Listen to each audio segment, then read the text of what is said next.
Okay, I'm just about to adjust the brew pressure on the Minima.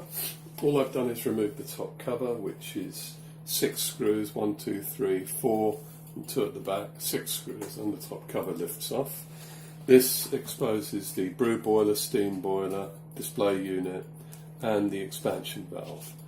The expansion valve's a high quality, one of the big higher quality ones that I insisted they fit. I like these valves, much larger seat pad. Better control. The first thing to do is to slide the expansion valve tube away from the cable tie here. You could swivel it around that, but they're on pretty tight, and you're going to find that tube quite reluctant to twist. So I just like to remove it from the cable tie so it's free to spin. Then take out my pressure measuring portafilter and place in a blind filter. So now we're going to switch the machine on. And for checking brew pressure, once the machine's come on, we don't want the water in the tank to be heating. If it is heating, the expansion of water will actually affect our brew pressure readings. So what we're going to do is press and hold this button, the right hand PID button, and it says off.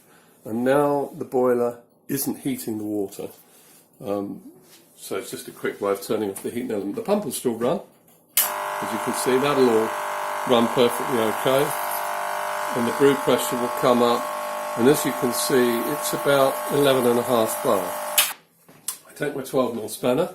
Remember, I've removed this tube from the cable tie, so it's free to rotate. So it's very tight fitting this end. To reduce the pressure shown in the machine, I have to turn that nut anti-clockwise as I'm facing it, turn it that way, and to screw it in tighter into the fitting I turn it this way to increase the brew pressure. Ideally the machine should be off. Hold the body, don't let it turn, and turn the nut that way. Now I've got a quarter of a turn loosening the nut out of the fitting. Turn the machine on and we'll see what that did with the brew pressure. Now, I'll sometimes adjust them running with power to the machine. You shouldn't really do that because it's a bit dangerous. So I did a quarter of a turn, and I'm now down to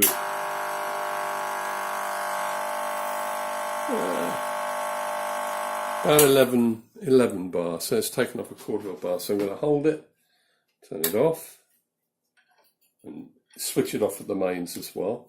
Yeah. I'm going to do another quarter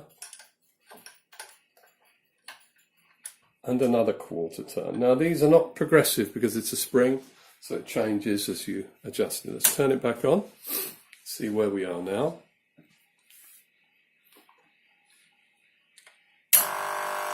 Turn the pump on. The brew pressure now is just over 10.5 bar. So it's nice and progressive. Plenty of adjustment and not too coarse. Turn the machine off. Turn it off at the mains.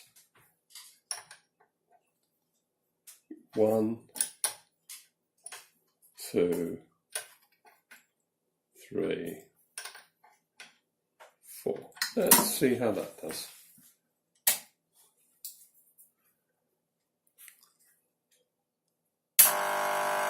See, if the brew boiler was heating during all this, what you'd get is the expansion of water on heating would affect this reading and give you a higher reading. Now we're just about 9.5 bar.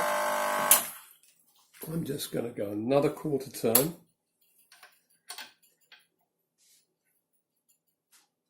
And maybe a little bit more. There we go. Let's see how that does. Now, I don't mind if it's fractionally above 9, but I definitely didn't really want it above 10.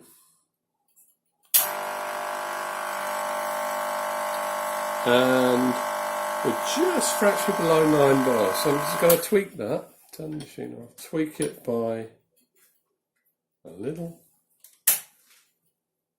and then we'll see how that goes.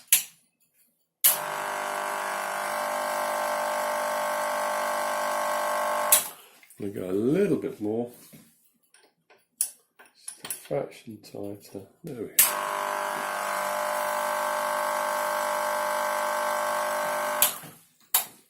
It's going to go a fraction tighter.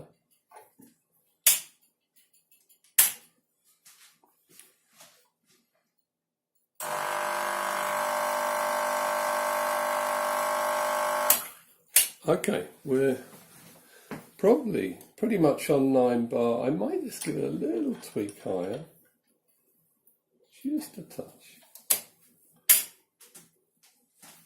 We'll see how that goes. Yeah, just fractionally over 9 bar.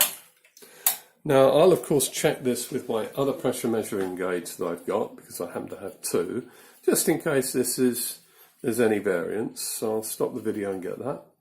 So I now have my other pressure measuring portafilter. Let's just double check this.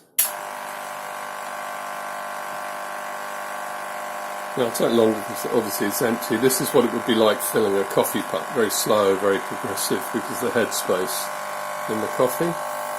And both gauges are reading 9 bar. As you can see, that's 8 bar and 10 bar. It's between 8 and 10. So I'm happy now the brew pressure is correct on the machine. I mean, in fairness, these don't come, these pressure gauges here, these expansion valves don't come preset at the factory. They do, but they come preset at about 11.5 to 12 bar, because the people who make all these expansion valves remember the good old days when they used to set their valves. Everyone used to set their valves to about 11 or 12 bar. And the reason for that is normally you'd find this in a rotary pump machine, a high-end one, where the rotary pump's doing its own pressure regulation, and these routinely are set at 12 bar for the release of hydraulic pressure in the system, so boiler pipes don't fracture. They ended up being used for Vide pump machines because obviously they work and they're a way of regulating pressure, but that's probably why they come more at the standard 12 bar setting, as they'd be used in a commercial machine for pressure regulation.